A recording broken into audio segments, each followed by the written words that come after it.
À 2 pas du marché de Mulhouse se trouve l'EHPAD de l'Arc, un établissement accueillant 165 lits d'hébergement pour personnes âgées dépendantes. La particularité de l'EHPAD de l'Arc de Mulhouse, c'est d'avoir une association, les Amis des résidents de l'Arc. Près de 120 bénévoles sont engagés aux côtés des salariés pour animer le quotidien des personnes âgées. Des bénévoles qui ne ménagent pas leurs efforts. Chaque jour, entre 1 et 4 ateliers sont proposés. Des personnes motivées qui, en plus d'occuper les résidents, apportent une présence réconfortante. Car rentrer en EHPAD, cela signifie quitter son domicile et perdre ses habitudes. Cette chaleur humaine apportée par les bénévoles sont de nouveaux points de repère pour les pensionnaires. Les animations sont prisées et appréciées. Le lundi matin, Jacqueline prend soin de ces dames. Ancienne coiffeuse de l'EHPAD de l'Arc, elle est aujourd'hui bénévole et donne des soins esthétiques. J'ai toujours dit que je reviendrai. Puis ces petites dames, je continue à voir des petites dames que je coiffais, qui sont encore là. Et puis voilà quoi, voilà, il faut leur donner un peu de son temps aussi. C'est quand même agréable de les voir rayonnantes une fois que vous vous êtes occupé d'elles. Est-ce que vous faisiez également des soins, des manucures avant d'être ici? Ben non, je n'avais pas le temps, hein, mon Dieu, non. Avec les 2 gosses que j'avais. Beaucoup de personnes ne faisaient pas ça avant. Ah non. Et depuis que c'est instauré, Non. ben, c'est un moment qui est agréable. Hein? Voilà. Ce qui est important, c'est d'apporter de la joie. C'est communicatif et ça tire vers le haut. C'est positif pour eux. Ils restent dans la vie courante, la vie quotidienne. Ils ne sont pas cloîtrés dans des chambres. Ce dont je me souviens, c'est qu'ils étaient heureux, les yeux au fond des yeux. Et c'était bien. Et là, vous allez où? Au marché. C'est pas loin de l'Arc, c'est pratique. Et ça leur fait tellement plaisir.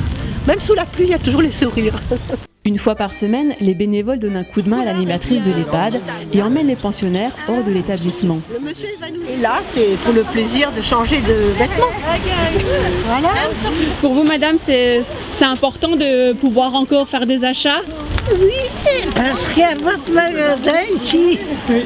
Voilà, tout près, le marché donne tout. Ça, c'est le mien, hein? Oui.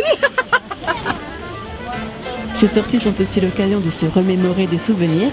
Madame Wurtz a travaillé pendant plus de 20 ans au marché couvert. Aujourd'hui, elle vient saluer son fils qui y travaille aussi. Et à quelques pas de là, c'est sa fille qu'elle retrouve.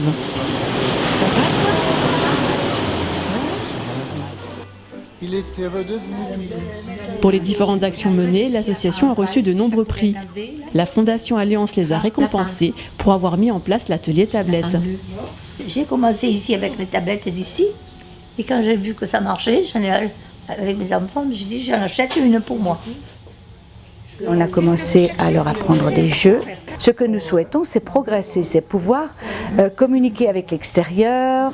Nous avons eu une petite formation Facilia et nous avons comme projet de passer tout le monde sur Facilia. Se sentir comme à la maison, c'est un peu ça l'EHPAD de l'Arc. Le lundi et le jeudi, la boutique située à l'intérieur de l'établissement ouvre ses portes. Une petite épicerie réservée aux résidents où on trouve de tout et à prix coûtant. Il me faut du pain. Très bien. Ah, j'achète des fruits de l'euro. Ça dépend, parce qu'ils ont tout ce qu'il faut. D'habitude, c'est aussi du savon, de bouteille, 60 centimes. Même des glaces. Ça évite d'aller faire les courses, de trimballer les affaires. Non, c'est sûr que c'est un grand service. La majorité des bénévoles ont connu l'EHPAD de l'Arc car ils y accompagnaient un parent. C'est le cas de Marie-Rose qui s'occupe de la boutique. Moi, je fais aussi, entre autres, la boutique, mais je fais des visites en chambre et ce genre de choses. Et c'est vraiment gratifiant. Les gens ont confiance, ils vous racontent beaucoup de choses. Vous voyez quand vous partez que vous leur avez apporté quelque chose. Vous en apportez aussi, ça c'est clair. Voilà, en gros c'est ça. Les Amis des résidents de l'Arc recrutent continuellement. L'investissement passé est considérable. Cela représente 15 000 heures de travail sur une année. Je suis vraiment épaté par le temps qu'ils nous consacrent. C'est vraiment impressionnant, c'est aussi simple que ça, mais quand je vois certains de ces bénévoles quasiment tous les jours chez nous, le week-end, les jours fériés, c'est un investissement pour lequel moi je peux que être extrêmement reconnaissant et vraiment impressionné. Ce dynamisme et cet investissement, on le doit à Jean-Marie Meyer, fondateur de l'établissement, et son épouse Geneviève. C'est elle qui développa l'association et recruta de nombreux bénévoles. Voilà, et quand mon mari m'a demandé, quand cette maison a été construite, elle a dit « Est-ce que tu veux m'aider ?» Ça, c'était pas évident. Alors j'ai commencé, j'étais la première bénévole de la maison, et j'ai fait ce que je savais faire le mieux, c'est-à-dire la musique, histoire de la musique, voilà. La chorale initiée par Geneviève Meyer a lieu encore chaque semaine. À chaque animation, les bénévoles se rendent dans les chambres et invitent les résidents à venir. Aujourd'hui, Frédéric accompagne la chorale avec son accordéon. Il est lui aussi bénévole depuis 28 ans. J'apporte beaucoup de bonheur avec la musique parce qu'il y a des personnes qu'on ne voit jamais bouger et puis elles entendent un air et puis sentent que ça apporte quelque chose. Alors c'est ma plus belle récompense.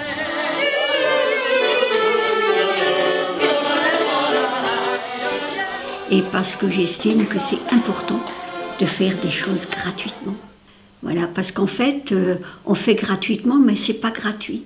Parce qu'on a un tel retour de ce qu'on reçoit que c'est magnifique. À l'époque, on était quand même des précurseurs dans beaucoup de choses. Moi, je suis une femme heureuse. Je suis surtout heureuse de voir que ça continue.